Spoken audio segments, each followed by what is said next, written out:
The purchase process for an investor is also different. And this is where you can streamline your process a lot or end up not. I mean, this is really good. I'm so excited I can hardly wait to hear what I'm going to say about this, because this is a good section right here. The first one you can talk about is how is the offer different? The offer is different. Trish, how's the offer different? How would you make the offer for an owner-occupied could be different because it's much more streamlined. You know, you might not care about the inspection. You might not care about the financing. Could be a cash deal. All kinds of things like that. What have you had? Well, when we were running and gunning, we would make, 15 offers on 15 different houses. They'd all be the same offers. The contingencies are usually like... Subject to my dog singing the alphabet. Right. Subject to inspection, and then they would have a 5-day, typically... Yeah. Where they could back out for no reason at all. And in most times, people accept those because they're cash offers, typically. That's And you know what we used to call that? That's ready, fire, aim. Yes, that's exactly how it is. And that, Matt, you run into that a little bit with that one guy, but you're right. When we were doing a bunch of that real fast in the early 200s, we would write offers on properties you never saw because it was ready, fire, aim.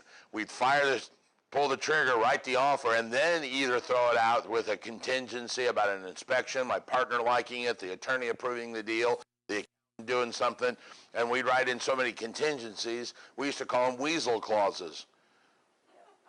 You know, you'd write a weasel. It got so bad, I had a template that all I had to do was put the new address and the new price in because everything else was the same. Subject to this, subject to this, subject to this. So the purchase agreement can be different on how you do it. Obviously, the financing is different because if you're doing cash, hopefully that's what you're doing. You get to that financing section in the offer, you just breeze right through that. The other good thing with cash is what? Don't have to worry about financing, but you control the deal. With cash, we used to love to give 24 to 48 hours because you used to have a deal what we called with no hair on it. You know, there's no financing contingencies that we can get caught up in, so it was always good. And the funny thing is, back in 02 and 03, we used to do 24 to 48 hours and thought that was fast. In today's market now, I'm seeing financing deals in regular mom and pop where they're given 7 and 8 hours to answer. One of the agents in my group had that happen. Who was that? Got it at 11 o'clock at night, and it was like 7 a.m. was the response time. You know? Yeah. And that had a financing contingency on it. Well, that's what happened in the $150,000 range is like a bloodbath, no matter where you're at. Yeah. So we would have into business. Yeah. There was one I was in with a buyer in Bloomington. I don't do a lot up here. I let the agents do it. I don't want to get involved in it. But in Bloomington, I had a buyer. It went on the market. We showed it at 6. Before we even left the house, I got a call from the listing agent. Oh, we already got an offer on it. Yeah.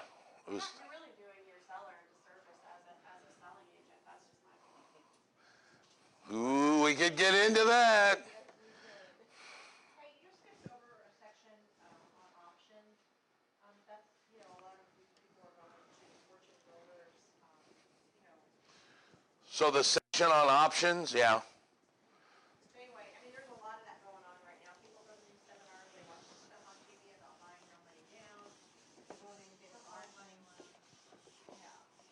Well, okay, we could back up if you'd like. Well, you don't have to. I just didn't know. No, that's okay. We got time.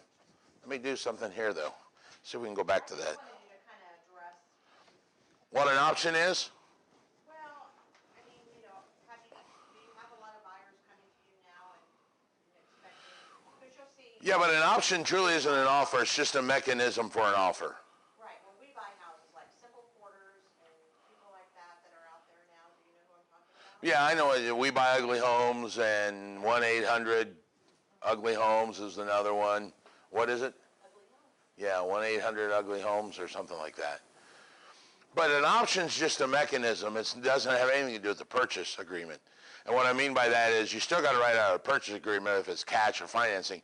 An option just allows you to buy property at a later time. Well, okay, let's just say I am an investor and I'm a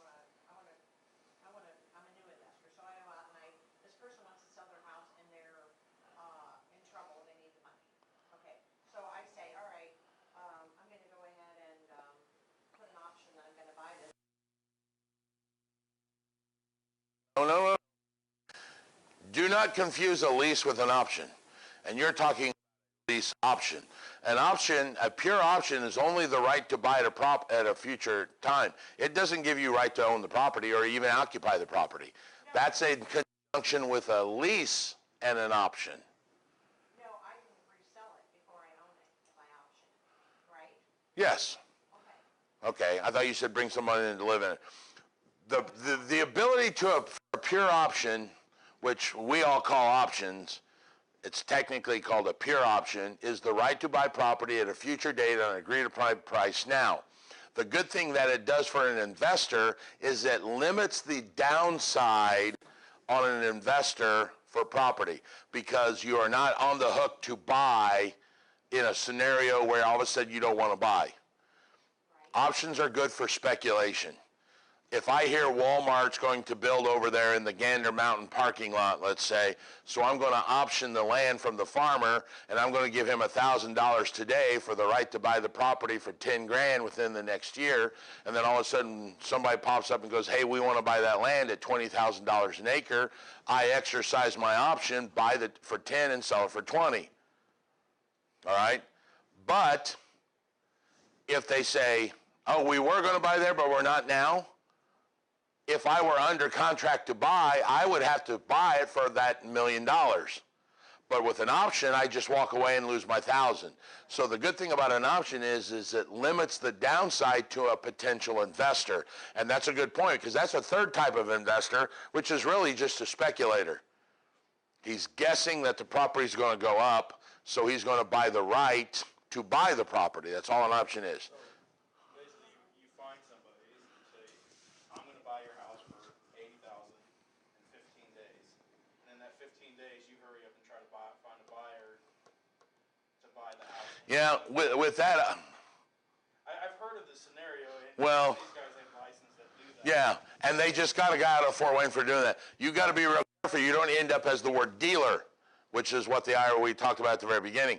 If you do too many of those, the real estate commission got a guy out of Fort Wayne, and they called him brokering without a license, is what they called it, because he was not going into the chain of title. There's a big difference between me buying your property and reselling it for $100,000 more and making money, and me going under contract to buy the property from you and then assigning you that contract for a $100,000 finder's fee and you buy it from her. I never went into title. Now, when I go under a purchase agreement with her, that gives me equitable right. I can do that. But if you do it so many times, the commission may come after you, and they did that guy. You can probably get away with 2, 3, 4, 5, something like that. Okay? But the option is exactly what you said. Usually options are long-term. 1 year, 3 year, 5 year. All right? So I want the option to buy. A good example would be when the Colts, when the rumors were, where's the dome going? And everybody was guessing. Is it going to go on that side? Is it 465? Is it going to go on the inside? There was a guy that came to us and said, I want the option to buy that row of houses.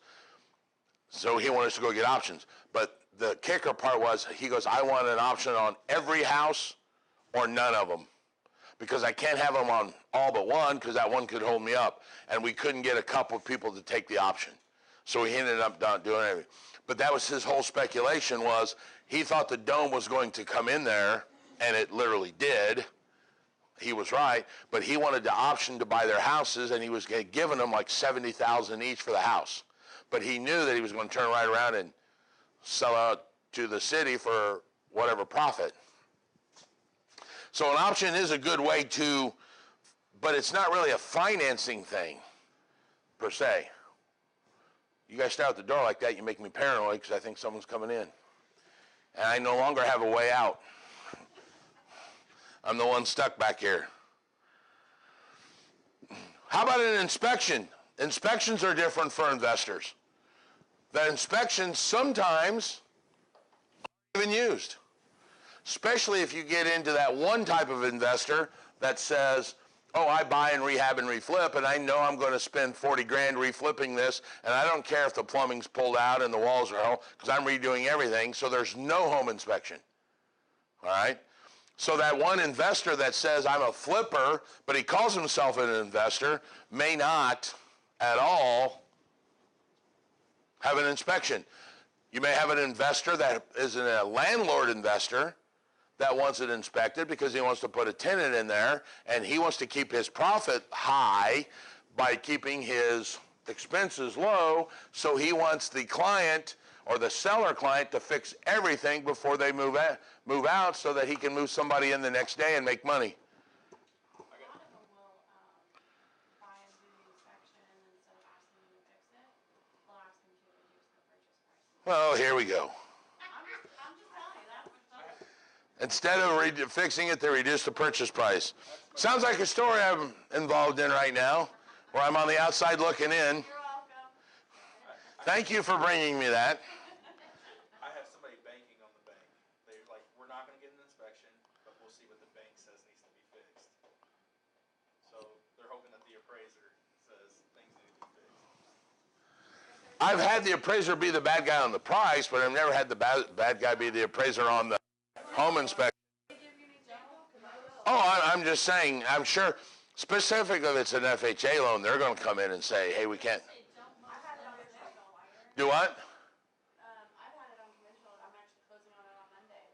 Where the lender made requirements to the, It was a conventional. that would be an overlay. And the appraiser came back, your caliber loans, the appraiser came back and said X, Y, and Z were, health and safety, blah, blah, blah. Yeah, they got to put them under that category because aesthetic won't fly. But the property was being sold as is, and the investor knew it, but the appraiser came back and said X, Y, and Z needs to be done. So the seller's like, well, if I'm gonna do that, I'm just gonna relist it back and not sell it as is, because X, Y, and Z were the reason why I'm selling it. Yeah. So that's the next point on the slide. If you'll notice, what does as is mean? Because as is now apparently means nothing to anybody. That means that they don't have the money to fix it. That's what I said. Somebody else had a big argument with me about that. Or they're I remember that one of the time. Well, it could be a bigger problem. I can see your point. It could be it could be a bigger problem than what they anticipate. For instance, the house that I had 3 additions on it from 1955 to Yeah. 1989. The amps, the actual box, the panel box had the, I don't even know what they're called. Fuse or the tube, Before the fuse, it had fuses. knob and tube. It had knob and tube and fuses, 2 separate boxes. So sweet. Sweet, I can show you. That's an that's like pornography for an electrician, isn't it? He comes in there and he just, I had my husband look at it. He said, "Oh." yeah. But so the appraisal said, hey, this is a health and safety issue because all the wires. I mean, if you saw this picture, it looks like it's a nightmare. So they went in. They were going to the seller and buyer both agreed on whatever was going to occur. They went ahead and replaced the panel. They put in 200 amps. Yeah. 200 amps. But the appraiser said that he would not pass it unless those things were done. Well, if you know. I didn't know appraisal passed or failed. Right, so he's not gonna let it go. He's not gonna say it's okay. He's not gonna appraise that value. So he would appraise it at a low value so that doesn't get the loan. But either way, no, it's conventional. You can get a loan over it, you just have to pay for it. And so with that being said, they went ahead and did it. But my point to that is, if the investor knows that that's gonna be a nightmare, it could cost anywhere between $3 grand to 20 grand. So why would they take the chance on having to hit that $20,000 marker when they can just ask for it? So so the question is as is. What is as is? And you're saying that as is means that they just don't want to get involved with it, right? I think as is as is. You know what you're getting into if it's listed as is. You're buying it no matter what. But No, I disagree with that 100%. why? Not buying it no matter what. Well, I'm saying you're agreeing it's still subject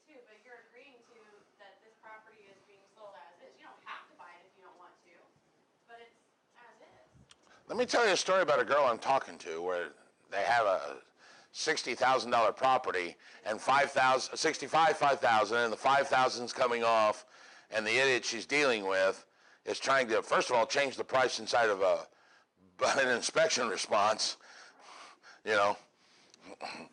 So what does as is mean, Cherry? As is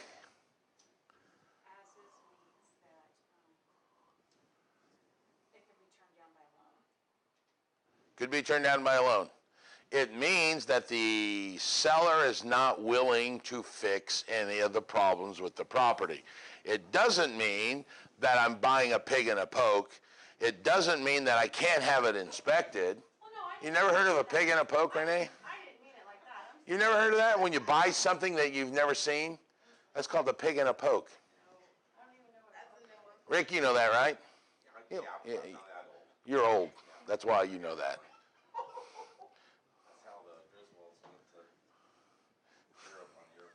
You saw European vacation, right?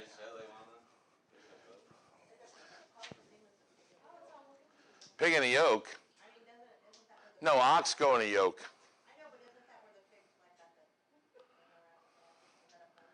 No, I don't know what the hell you're talking about. A poke, I don't know what a poke is, but it's a pig in a poke. A bag. It's a bag. It's a bag. Yeah, I knew that actually. I remember now you said it, now I've heard it.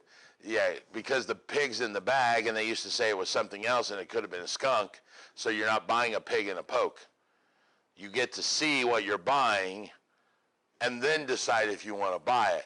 Right. I'm just saying that the seller doesn't fix anything if they don't want to because it's Yeah. And the seller, to me, or the buyer, has the right to have it inspected, but to me, I always said that means the seller doesn't have any money. Matt had a big argument was, no, that just means they're lazy and don't want to do anything. Well, okay, so my as-is definition is I'm not gonna fix anything cosmetic. I'm not gonna fix the carpet, I'm not gonna fix the paint, I'm not gonna fix landscaping. But if there's a major problem that's a health or safety, then I'm willing to fix. But as far, I look at it as cosmetic as-is. Rick, so yours is no cosmetics you're fixing. Now there's going to be mold remediation, $2,000. The seller doesn't have any money. He says, I'll do it, but I just don't have the money. Do you like best just writing up an amendment to the purchase agreement, changing the price? Or do you like, I'll tell you what, I'll give you a certified check and close. Zzz, click. Zzz, bang. That's exactly what I'm dealing with right now. Take the estimates to the closing thing and say, Well, the funny thing is, I wish we had the girl that financed my loan for me here, which also happens to be Matt's wife. Her name's Robin, because that lender said, can't have money back at the closing table. I know. He's not allowed to be on HUD either. I gotta go to the bathroom. Yeah. Did you have a loan that allowed that? Because supposedly the title company, Chicago Title, told me that the new TRID laws won't allow money to come back across the table. Don't do it in front of me. Every loan is different. Yeah, don't do it in front of me. Every loan parking lot. Now, the one way. See, now, Lender is. now she told me it was a TRID rule. And if that's the case, all the lenders got to follow TRID. Oh, I'm sorry. I take that back. You cannot do that. But if there are repairs that are done and a contractor wants to wait for their money from the proceeds of closing, that can go on HUD. If you take what I've heard. Right, now, and The estimates to security. That's lender specific. And security, well, it's also a title company, because security title will not hold escrow accounts. They don't want to deal with it. So you can't do that with them, because that's their company policy is, we're not holding money out of the check, putting it in the bank, and then Billy Joe Jim Bob's repair service has got to come over and get the check. And like Rick said, what we used to do was get a repair from an estimate from Billy Joe Jim Bob, bring it to closing. They would hold that amount of money, put it in an escrow account. Billy Joe Jim Bob would get it fixed, come over and get the check already made out to him. Security title says we're not doing that anymore because we're not dealing with escrow accounts. Or if it's in. Who? Inter Willie? So see, that's important to know. If you're dealing with an investor that needs that, they have to go to one of those two title companies, because Chicago and Security won't. Well, First American's their own bank, technically. Or if it's during the inspection, Yes. still 3 weeks before closing. Well, that's what I was saying. My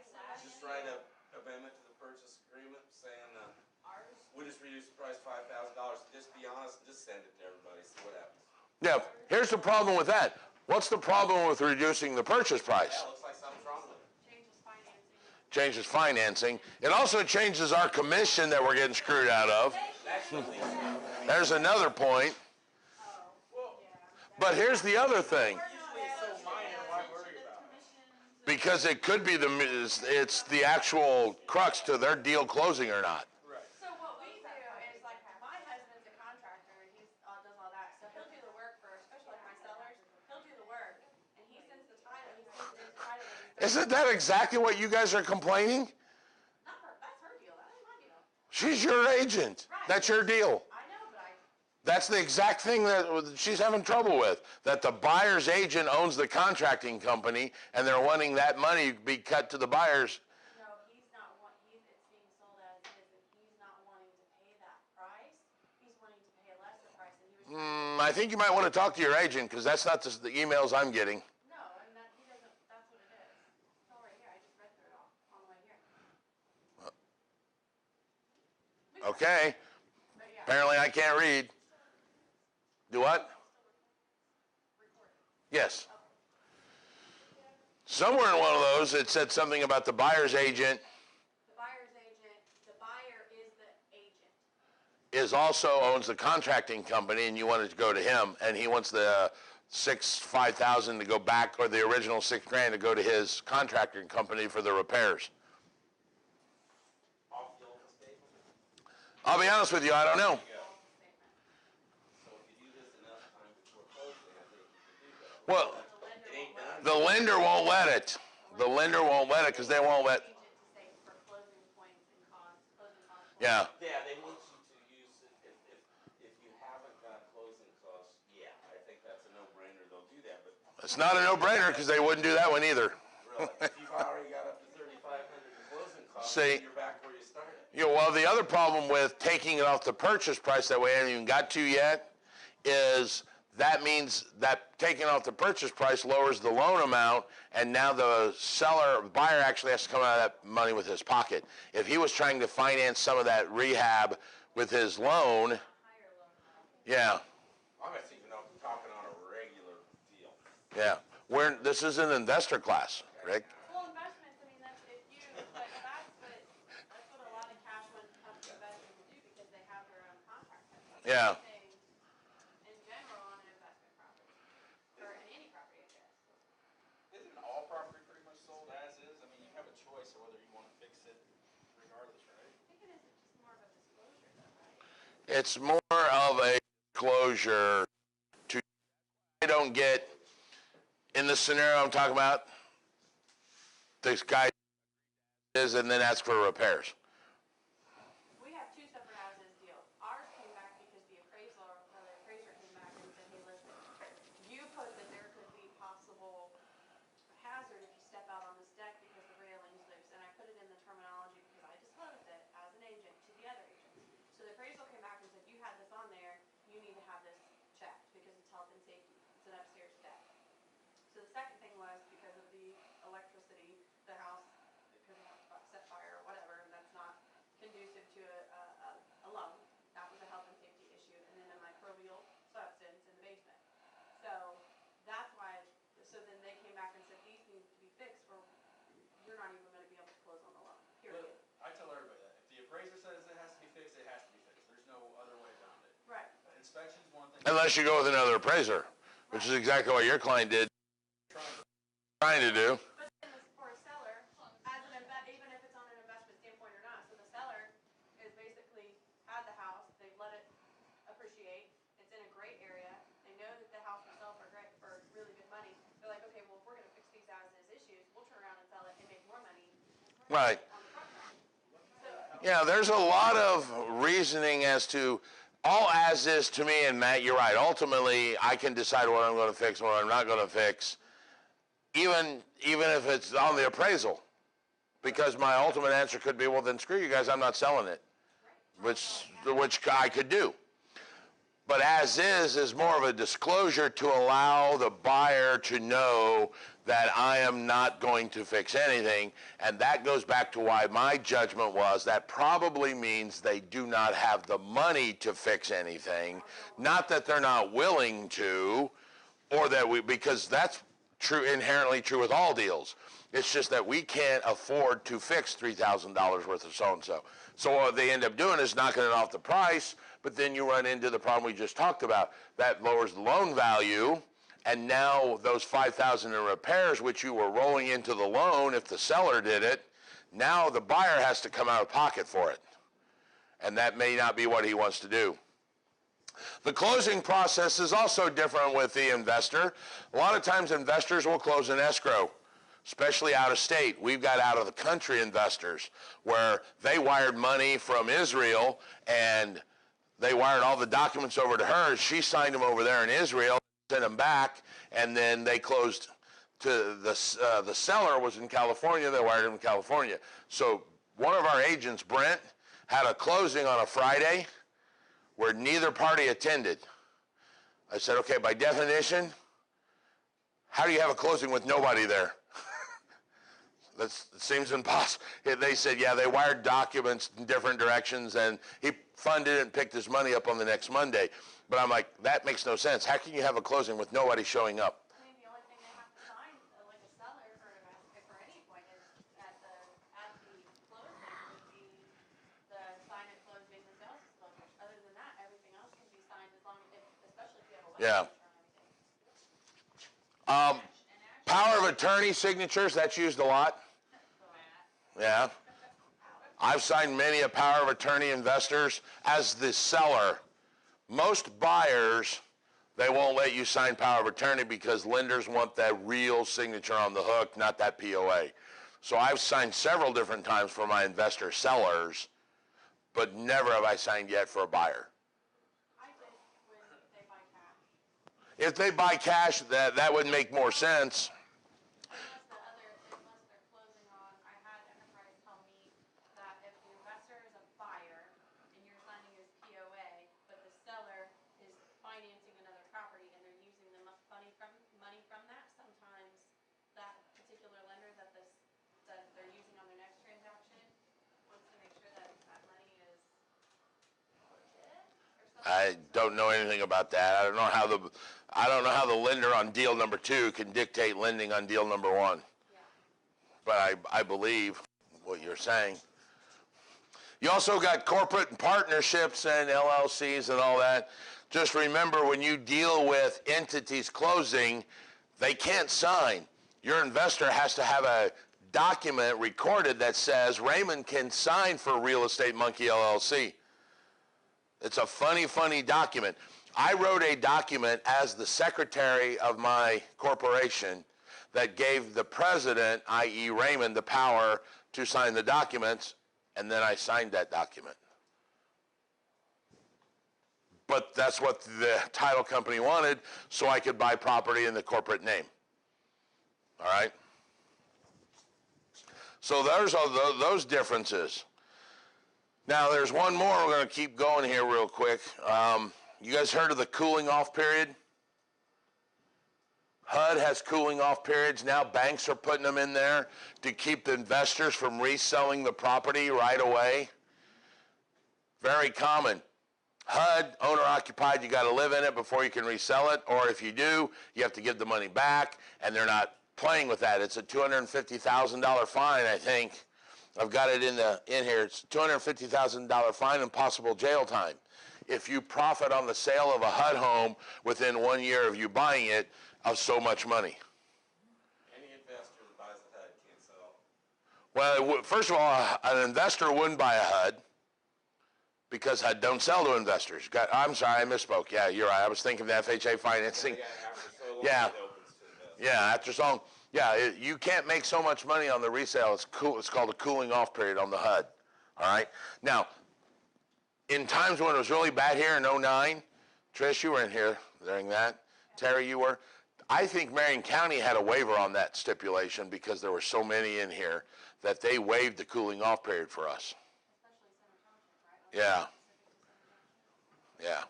So then my next question, and I guess I should ask an investor that I work with, and I never really thought about this, but a lot of cash investors will not buy off of HUD or any of like the home path or anything like that because is it because they're not occupying it?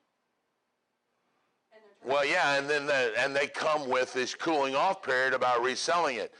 Same, yeah, you cannot profit, and I'm going to go out on a limb here and go from memory, but you guys should check this out to verify me.